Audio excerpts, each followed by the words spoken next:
Like the only knowledge I had about these things was Cars, the Disney Pixar movie. We're doing speeds upwards of 240 miles an hour, and there's 32 other drivers on the racetrack at the same time, and we're all racing for 500 miles. So you put all those variables together and it makes for a chaotic race. How do you balance the demands of this racing career and stay grounded in your faith at the same time? My first answer to this is Raider. Hey everybody, and welcome back to Greater Than Podcast. My name's Elijah Murrell. Listen, I'm so honored and blessed you've taken out time to join us today. Wherever you find yourself in the world, God is doing good things, and He's doing it in your life. And today I'm so honored and blessed to be joined by Stingray Robb. And yes, that's his real name if you don't know, and we'll let him tell some of that story. But just an amazing athlete, car racer, man. I'm telling you what, if you're into cars and things of that nature, this is the episode for you, man. We're talking to somebody who knows a thing or two about fast cars. And so, Stingray, how are you, sir? Welcome to the show. I'm doing well, thank you. Thanks for having me on. Yeah, for sure, man, for sure. Man, I just want to jump right on in here, Stingray. Like I said, let's go into your name first, because that's obviously always a topic of conversation when it comes to you. Can you go into that? Like, what's the story behind it? Why Stingray Robb? What's going on here? Yeah, people usually hear that name, they think like Hannah Montana, Miley Cyrus, so like that's just your stage name. What's your real name? It is my real legal name. Stingray is who I am, and it also worked out well for what I'm doing. But the passion behind that was actually my parents were big Corvette fans. And so they decided to name me after the Stingray Corvette. My dad's got a super cool 1966 Stingray that he used to drag race, and he was a big Corvette restorer. And so he wanted to kind of share that along into my life. Well, the longer, more boring side of the story that's, not as telling of who I am, is that my dad's side of the family's heritage is actually from Stirlingshire, Scotland. So Sting is short for Sterling, and both of my grandfathers had Ray in their name. So it was a combo deal. Everything kind of came together and worked out well. I'm a race car driver now. But it's funny, you let off with that question. When people are interviewing me, it's either the first question or the last question because they intentionally don't want to ask it first. So I'm happy to get it out of the way at the beginning.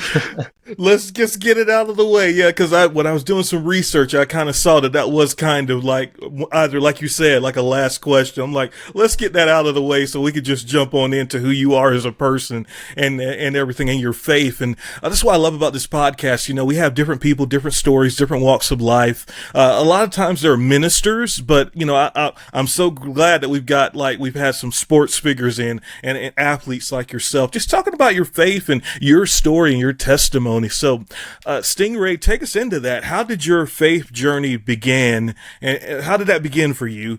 And who was like the big influences in that for you? Yeah, thank you for kind of leading me into that. I think that my foundation started with my parents. I grew up in a Christian household, going to church, and that foundation was actually probably starting from my grandparents. They were the ones that spoke that into my parents and then on into me. But, my whole family is a group of believers. On my dad's side, I have LDS, and on my mom's side, it's kind of the Christian faith. And so when I was going through my transition from my reliant faith into an interpersonal faith, I did a lot of research because I didn't know what I believed. I'd been around church, I'd been in the culture.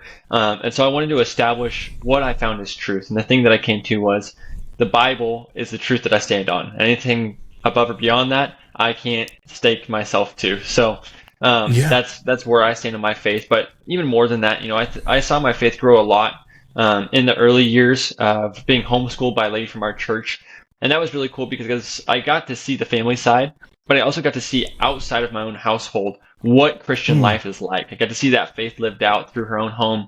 And I was going to school there every day. So I got to see the ups and downs of how she interacted with her kids, her husband, coworkers, and other people from the church as well. So the memory verses that I had there carried all the way till today. And so there's still things that come about from second grader Stingray sitting in her living room that spout out of me now that, I need at the right times, the right moments. So my faith has grown through racing as well. That's something that I think that I've been challenged in, and it's a platform I've been called to use, I feel. And so for me, I like to say that my faith and racing have kind of grown in parallel together, and I'm hoping that continues in the future. Yeah, no, that's so great because it's the example, right? Seeing other people's lifestyles, how they walk and everything. Because a lot of times, especially where evangelism is concerned, telling people about Jesus is concerned, a lot of times family members, they hear better from people that aren't family, right? So, Yeah. and that's a better way to see it because, you don't really know. You want to find your footing there. And so I love that story, Stingray, about that and that example from when you were a child there being in school there and leading on into what you're doing today. And you mentioned how racing has just been like this marriage between your faith and racing. And so that just leads into my next question. Racing is a unique path, man. Like what inspired you? You mentioned some things, but let's go into that further. What inspired you with this career and like what was some of the support that you got in the early days along the way? Yeah. Racing is a unique sport and it's hard to get into. But the way that Yeah. I got started, obviously my parents were big Corvette fans, so I spent most of my time at an early age at drag races, at autocross events, going to Corvette club meetings. I actually took my first steps at a Corvette club meeting. And so that's kind of where I saw that passion start. Now, when I was around 4 years old, I saw a YouTube video of a guy jumping a go-kart into a foam pit, and 4-year-old Stingray said, "Oh, that's what I want to do." And so I asked my parents for a go-kart, got it for my fifth birthday, and that was kind of the beginning. Growing up in Idaho, there wasn't a lot of racetracks around, so by the time I was 7, 8 years old, we were traveling the country, going in different races, and that was the path that I initially took. A lot of kids, they'll do AAU basketball, they'll do travel baseball, or whatever else it may be. This was just my version of it. Racing was something that I started early, and we were traveling for a lot. I was lucky enough that my dad was semi-retired, and it was a passion of his as well. And so he pushed me along, and it was something that we could enjoy together. Yeah. Oh man, that's so great. So when does this, just to piggyback off that question, when did this like start becoming a thing where, oh, I might actually get into this? When, like, what year was that when you were like starting to make ground in the racing world? Because as you alluded to, it's such a unique and hard path to even get into. Yeah, I had people pouring me very early on because they saw the intensity that I had as a small kid and the passion that I had for the sport. But I think that light switch kind of came on probably around the time I was 12, I'd say. Around that time, I was voted like number one junior driver of the year. I'd won several championships and I built momentum to that point. And then around from like 12 to 14, I really started to win a lot of races. I mean, I won East Coast Series, I won the West Coast Series. I finished second in the national championships. I was traveling to Europe and racing for a team professionally over there. And so I was doing all these things and succeeding. And that was kind of when I went, okay, I think I can make a living out of this, and I really enjoy it. And from there, I think my parents, they saw it much earlier than I did, but I wasn't willing to commit myself to it because I'm just a kid. I was just having fun, and that was Yeah. kind of the key, I think, to my success. Was all along the way we kept asking the question, "Are you having fun?" And if the answer was no, we weren't going to go to that race. So I was still being a kid. I was still playing basketball, baseball, golfing, snow skiing, being outside. So, the intensity and the passion was there all along the way. But that realization of, I think I can do this, really started probably when I was around 12 to 14 years old. Yeah. Oh man, that's so awesome. So you're going to Europe and things of that nature. How old were you when you did the Europe tour? How was that? So I went to Italy for the first time when I was 9 years old. And then I went back again.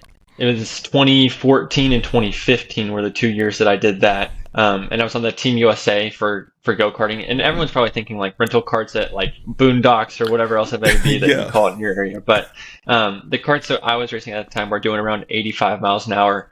And then in 2016, I drove everything I could. So I was doing go-karts professionally over in Europe and racing for a factory team based out of Italy. At the same time, I was racing in cars here in the US. And so we were going back and forth quite often. So I was doing open wheel series, I was doing dirt track racing, I was doing some NASCAR racing, I was doing some sports cars, and I was doing that professional go-karting as well. Man, wow, that's so cool. And to do all this and experience all this at such a young age has to be like such a thrill. I mean, you've already lived like such an awesome life at such a young age, and getting through all of this. But so we're talking about all these things you're doing, you're getting into it. You mentioned some other sports that you were into. What else were you into? You kind of mentioned it, but what other thing would you be doing if you're not racing? Like you listed a few things, but what was like the passion of those things? Man, I really love basketball.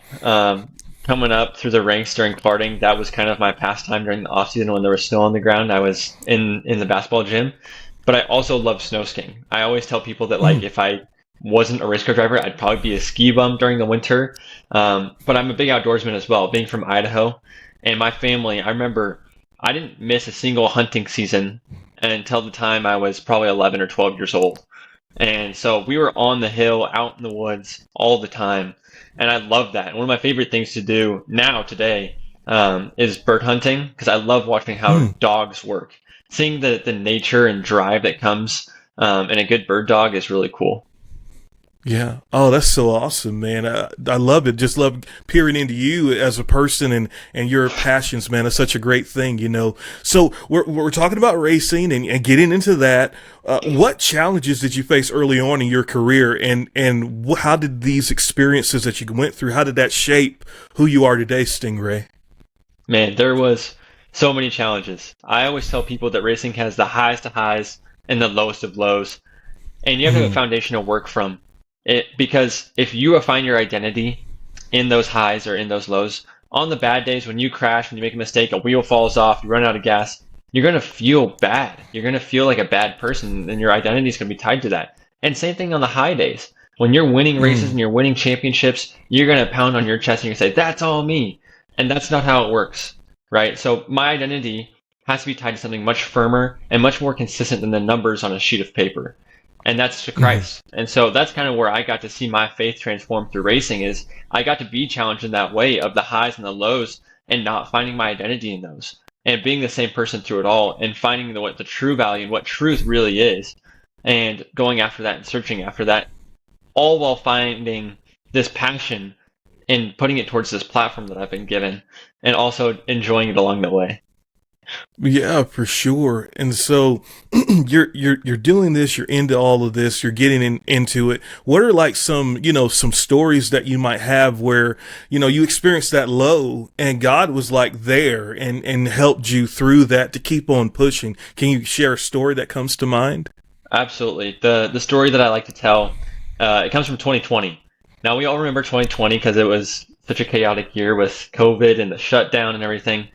But that season for myself was a make it or break it season for my racing career. I was either going to win the Mm. championship or I was going to be done forever. And those were my two options. That was it. And so there was a lot of pressure on myself. There was a lot of pressure on the people around me. And I went into that season as a championship contender. Go to the first race of the year after the shutdown had been kind of let back open a little bit. So it's later in the season. I'd been sitting in solitude for the last few months, just dreading this upcoming season of challenge. And so we go to the first race. Fuel pump fails in qualifying. Start last, work my way up, finish on the podium. Second race of the year, and it was a doubleheader race weekend in Ohio. And I started somewhere in the top four, top three, something like that. Had a chance to win. And the way that I drove in that race was terrible. I mean, I spun out, I drove into someone, and drove off the racetrack, and I had no excuses. I had no fingers to point. It was Mm. all on me. And so after that race, I ended up taking a walk out in the woods there next to the racetrack, and I hit a knee. And I said, God, I'm done. I give up. Because this is Wow. as much as I've known how to give for as long as I can remember. And I'm either not good enough, something fails, someone runs into the back of me, a part falls off the car. I'm done. I give up. And in that moment, I had a verse from my childhood homeschool days come back to me, which was James 1. Now, James 1 says, consider it pure joy when you face trials of many kinds, because you know that the testing of your faith produces perseverance. So let perseverance finish its work so you may be mature and complete, not lacking anything. And in that Wow. moment, I heard those words come back to me. And it's crazy cool how God just speaks through his word, right? Like it's called his word for a Yes. reason. And that's why we have to be in it daily. And so that memory verse kind of came out. And I was like, all right, I hear you. I'm listening. I'm still done. So I'm going to show up tomorrow, but I also need you to show up tomorrow. And Mm. so I go into the next day and I was, I burnt out. I was done. I had given up, and I went into the next race and I was said, I'm going to fight like I can, but if this is not it, then this is not it. And it was my 49th race start in this series without a victory. And I ended up running in third place until it was like the gates of heaven opened up. The two drivers in front of me made contact and went flying off different sides of the racetrack. And I could hear like the angelic choir just, Yeah. ah! and I went right through the middle of them and ended up finishing first that day. It was my first win of 7 on the year, Wow. and that would be my championship victory. That would give me a scholarship to move on to the next ladder series and eventually on into IndyCar racing. And so it's so cool to see like how my faith kind of transformed the way that I saw my racing career. And when I gave it over to Christ, He said, "All right, I got the wheel," and I was able to find my identity in something much more and have my hope in something so much more, all while pursuing this excellence for Him. Oh, so good. Thanks for sharing such a powerful story, Stingray. That's just a blessing. And can you just take us into this more about identity? Because I think that's a thing that a lot of our generation deals with. I think everybody, obviously, but our generation too, with TikTok, Instagram, and social media, things of that nature. Can you just speak more into that about your identity and finding that in Christ and your relationship with Christ? Because I think that's a powerful thing. Absolutely. I'm going to reference some stats that I don't have quick access to the resources, but I saw an article maybe this last year or the year before that talked about Gen Z being the loneliest generation in history. And when you Mm, look at all the technology at our fingertips, our phones are in our pocket. We can pull that out at any time and FaceTime someone on the other side of the globe, or go look at Instagram, go look at Twitter. I mean, there's so many different ways to connect. Why are we so lonely? And I think the answer comes from Ecclesiastes. It talks about a God-sized hole in our heart. And mm, we try filling that God-sized hole with so many other things. And here's another thing to add to that. C.S. Lewis talks about this, and I'm going to butcher his line because he's so brilliant in his writing. But essentially what he said is, if you want to remove God from your life, remove boredom. And I think that mm, that's the crazy thing about today in this generation is that we're so busy. We have so many inputs coming in at so many different times. Our influences are pouring into our hearts, and we're not really checking them to see if they're true or if they're going to help us. And I think that that's where it's so important to find our identity and something outside of those influences and check them against the truth that we know is true. And that's where I find my faith. And that's where I find my identities in my faith. Because if I have all of these different things speaking to my life, if someone messages me on Instagram and says, "Hey, Stinger, you crashed this weekend. You're a terrible driver. You don't deserve to be here. mm, And also, you're a terrible human," because that's where you find your identity. If I run home with that as truth in my heart and don't check those influences, it's going to fill that God sized hole with the wrong things. And so I have to make sure that I'm filling mm. that God sized hole first with the right things, finding my identity there so that I can go out in the world and be salt and light and be able to check those influences. And there's another verse, I think it's in Proverbs, that says, "Through the outpouring of your heart is from your influences." And so I want to make Yeah. sure that I'm producing the right fruit. I want to make sure that I'm being good at what I'm doing and being excellent at what I'm doing, not just on the racetrack, but off the racetrack, and being a quality human, because that comes from, that's kind of like a secondary check of, okay, what am I consuming? What is my influence coming from? Yeah. Oh man, so good, Stingray. I love this because, this is what people deal with. It's the real world. And there are answers in the word of God and answers in not religion, but relationship with God and with Christ. Yes. And I think that's just such a phenomenal thing here.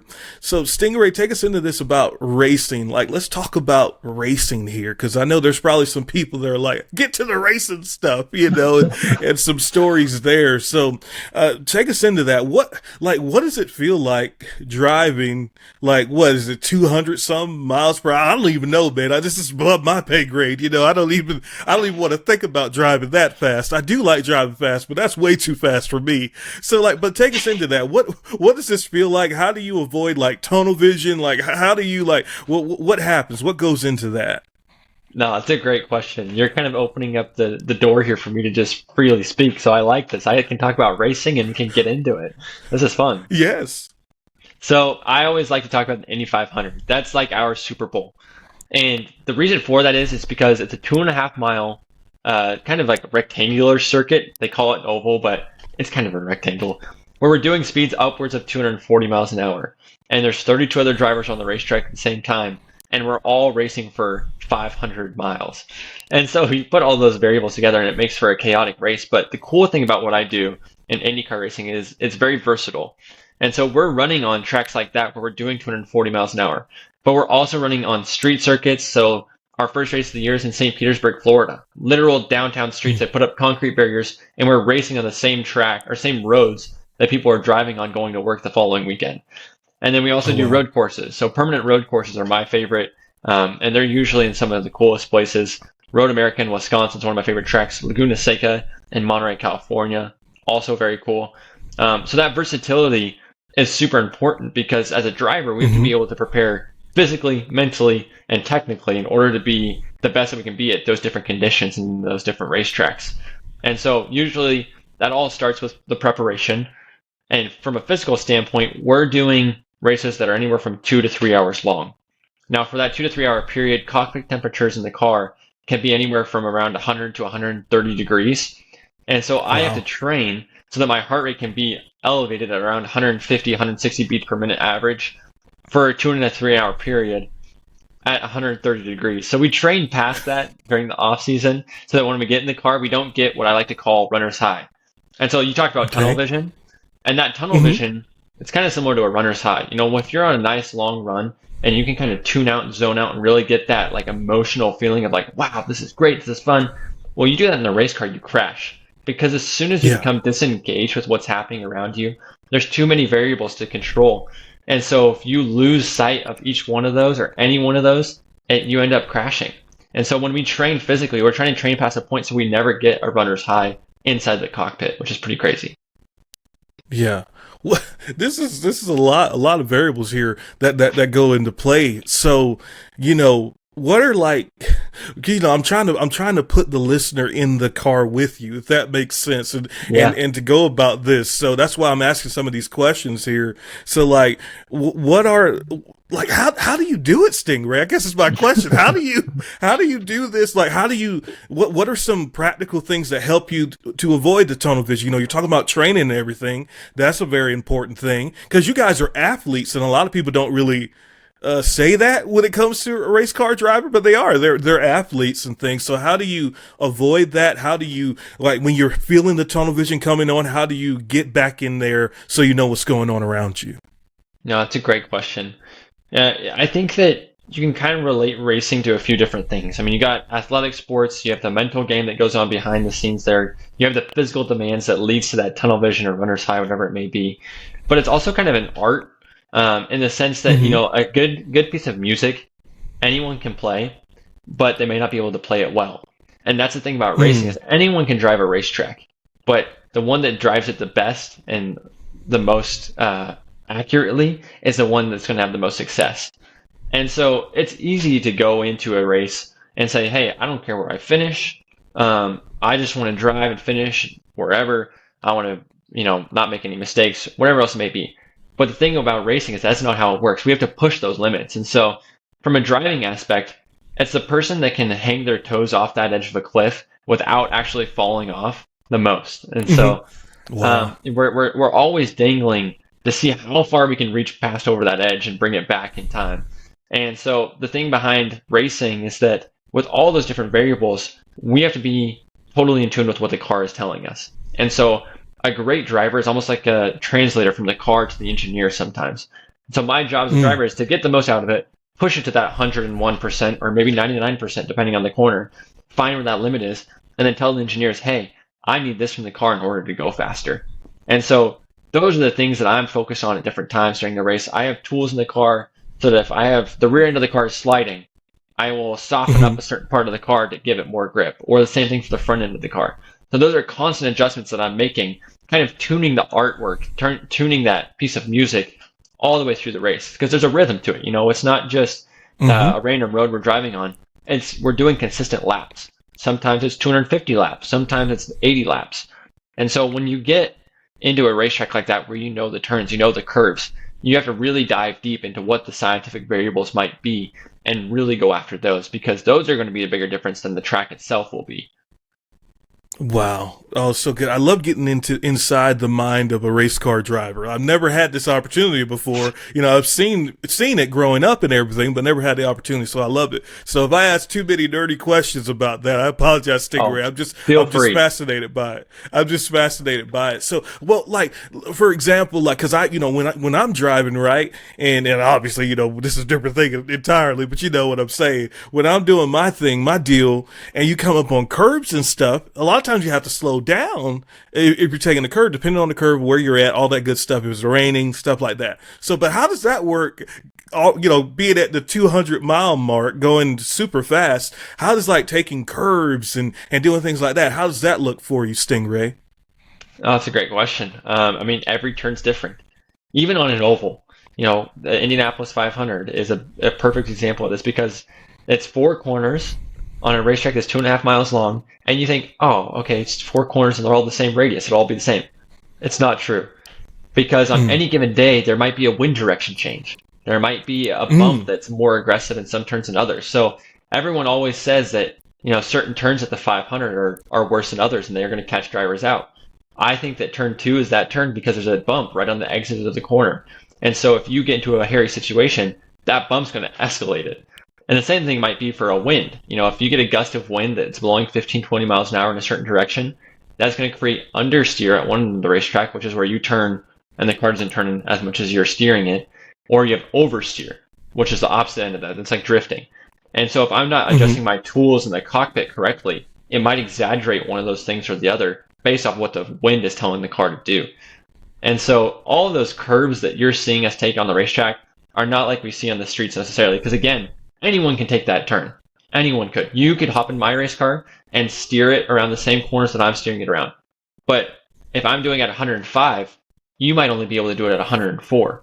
And that's the difference that Mm-hmm. separates good drivers from bad drivers. And so the way that Yeah. we look at racetracks is, okay, what's the optimal racing line and how do I achieve the highest minimum speed through the whole turn, the highest average speed? And so we do that through different techniques. There's things that I have to feel again, things I have to relate to the engineers about what the car's doing. And all of that comes back to whoever can have the fastest car with the right driver in the seat on that day. Wow. Oh, I just love it. I love the insight. It's just so fun. I'm enjoying myself here. So, Stingray, tell us about the importance of a pit crew and get into that, because I want to go into that now too, because these are things, like I said, I don't talk to race car drivers often. So, now that I have one, I kind of want to go into that. Like, what's the importance of a pit crew, and maybe even some stories about how you guys work together to achieve something great. Yeah, that's great. I think that racing is a very unique sport in the sense that it's a single athlete sport. We're the ones that were sitting in the car and crossing the finish line first, second, third, fourth, whatever that position may be. But in every sense of the word, it's a team sport. And the reason for that is because I have a high school education. I don't know the first thing about how to do a calculus equation on how to make a car go faster. But there's Mm-hmm. three engineers that I'm working with on a consistent basis that are handling all the technology sides of that, handling all the math behind the scenes. And so my job as the driver is again to translate to them what I need them to figure out as far as the setup goes. And so one of my favorite things about racing is the problem solving behind the scenes that I have to do with engineers and figuring out, okay, what do we need to do to the car to make it faster? So sometimes that's lowering tire pressure, changing wing angles, changing geometry angles, and fine tuning things here and there. And when I say fine tuning, I mean millimeters, parts of a millimeter, in order to have Wow. success that leads to a couple tenths of a second here or there on the racetrack. And so this year at the 500 is a great example of that because the month of May is set aside for the 500. Again our Super Bowl. So we take a lot of time to prepare. Well, going through all the practice days, there was so much rain that happened here in Indianapolis. And so it delayed how much track time we got. We never got to that full amount that we were expecting. And so going into qualifying day, I was having a hard time. I didn't really know where the car was. I didn't really know what I needed from it. We felt okay. I ended up qualifying 24th. Well, 24th is not super great, but it was Mm-hmm. far enough inside the top 33 that I could be comfortable in the position and go forward from there. But that was the fastest our car could go. 24th was all the speed that we had. But at the same time, my teammate started in the top five. And we were both full Mm-hmm. throttle. We turned at very similar points. but that was just all the speed that the car had. And so when we went into the race, we did a fine tuning. I had engineers sit back, we talked through a few different things, and literally it was like sprinkling a little bit of pixie dust on the car because we were Yeah. flying the rest of the time. We ended up leading 23 laps at the 500, fighting with some of the fastest cars on the Mm. racetrack. And all we did was a little bit here and a little bit there, maybe half a psi of tire pressure here and there, and that was it. And that's the beautiful thing about racing is that everyone's dealing with a very similar package, and no one has the right answer. There are no absolutes until you find it, and you don't know why or how, but you don't want to lose it. And so that's the kind of the coolest thing is that when you do find it, it feels so good. Wow. Oh, that's so good.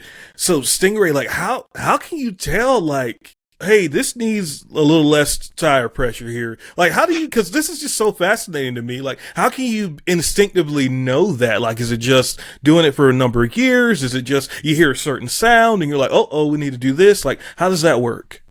It's a lot of experience that comes into play for sure. I mean, and that all started in my karting days. When you're in a go-kart, it's a steel tube frame chassis with no suspension. And so you get like really good basic mechanic knowledge of, okay, if we put a stiffer axle in the cart, this is what it's going to feel like. Now translate that to a car. We might feel something in the car like, hey, it's sliding at this point in the turn when I'm at this throttle percentage. And so I can translate into, oh, okay, if I'm accelerating off the turn, I probably need to soften the rear end of the car, which is like softening the rear axle of a go-kart so that it can take more of a Mm. set and grip the track more, give it more leeway to do what it needs to do. And the same thing happens in different aspects of the racing. And so I just have to be able to pull from my experience, and that's where great experience is useless if you don't take notes on it. And so I actually have a racing journal that I write down every detail in, because without Oh, that, I have to be able to recall something that happened last year. I felt this in mm-hmm. turn 6 at Portland. I also feel it here at this track. What did we do? I don't know. Well, I can go back to my notes, look at that, and say, hey, Yeah. we lowered that half psi, and we picked up a tenth of a second. So I don't really know if those things are going to work until we actually try them and actually do them, and then they do work. But that's kind of the fun of racing. Again, there are no absolutes, so we have to try it and figure it out. Yeah, yeah. No, I love this, especially because for me, like the only knowledge I had about these things was Cars, the Disney Pixar movie. That's about it. I saw Ford versus Ferrari, a couple of times. Good Oh, movie, great but that's movie. about it. Great movie. Yeah, yeah. Really enjoy that movie. So, but no, this is so great, and I love it here. So let's bring it back to your faith, because like you said, everything you're doing, this race that you're doing, racing has brought you closer in your faith to God as well. And I just want to throw this in here, there, just these little adjustments. I feel like that's how God deals with people, is that in our life, there are little adjustments that he has us to make. And, it's not always this drastic thing, just like when you're racing and the pit crew, you guys make a tiny adjustment here. And it's the difference between a few seconds, whether you're going to win the race or not. And Paul talks about our life being like a race. Jesus talks about our life being like a race. And there are certain things that we need to tweak along the way to help us grow in that. And so, but anyway, I want to ask Stingray, how do you balance the demands of this racing career? Because as you told us, there's a lot there, right? So how do you Yeah. balance that and stay grounded in your faith at the same time? My first answer to this is that my group around me is very good. I have a great community, and no matter what happens on the racetrack, I will still have them there at home the day after a race, and they're going to treat me the same way. And so that's kind of the beauty of it. And I think Scotty Scheffler is another athlete. He's a golfer that shares his faith, and he says the same thing. He says, "Hey, like golf is great, and I can go chase that and have that be my passion. But when I come home, it's going to be the same day in and day out, and that's because of our Mm. faith and what we're tied to." And so I feel like that's kind of the beauty of having great people around me, is that it's not just all on me. God's provided the right people at the right time, at the right place to do the right things. And so they keep me grounded, they keep Yeah. me humble, but at the same time, I have to be able to look at, again, where my identity is found. What's that truth that I stand on? And that gives me a lot of humility as well. If I go pounding on my chest out of arrogance saying I'm the best driver ever after I win a race, I will be wrong. And I always tell people this, that if racing and winning is all I ever do, I will still be a failure. It's what I do Mm. with that that I think is much more impactful. And it's kind of God gives you this gift, so it's what you give back to him that's really important.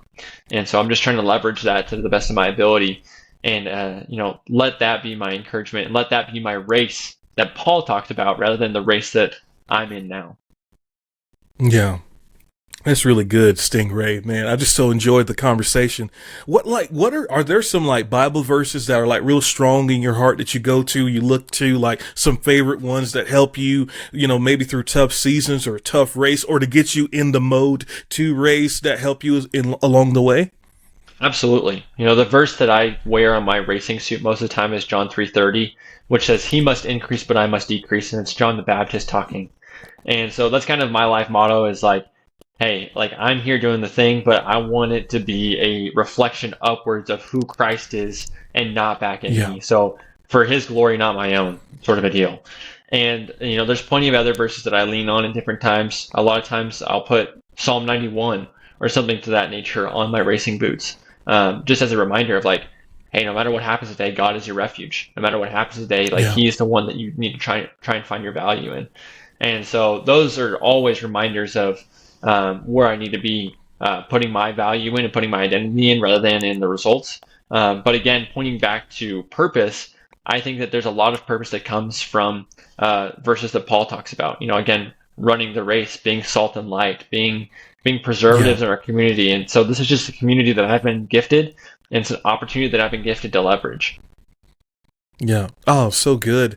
And I love that there's this, a relationship here with God, and incorporating that into what you do for your career. And it doesn't have to be either or, priorities need to be straight, obviously. And at the same token, you can have God in your race, God in your business, cause, you guys have done that, and it's just been so great to see in that. But, Stingray, your time is valuable. I want to begin to wrap this up, but what advice though would you give to maybe athletes, aspiring athletes, that are younger, who want to stay rooted in their faith and pursue professional sports? What advice would you give? It's a great question. I've had a lot of wisdom poured into me throughout the years, one of which comes from a book called Outliers. It talks about the 10,000 hour rule. And I would just tell any young athletes out there, get to that 10,000 hours as fast as you can.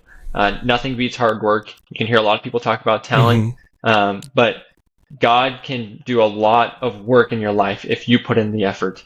And so when you put the results over to him and you do the rest like it's up to you, it'll change your world. And so I would encourage you to do that, and also just keep the main thing the main thing. I hear that a lot of times in athletics, especially in the faith basis. Keep the main thing the main thing.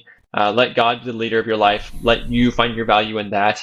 And chase your passions. God gives us passions for a reason, and I think that what we do with those is much more important than anything else. And so I would just encourage people, if you have that passion, whether it be in athletics, sports, education, anything like that, if you want to go help someone, let God change who you are through His Word. So be in the Word daily, get those 10,000 hours in, and get to work.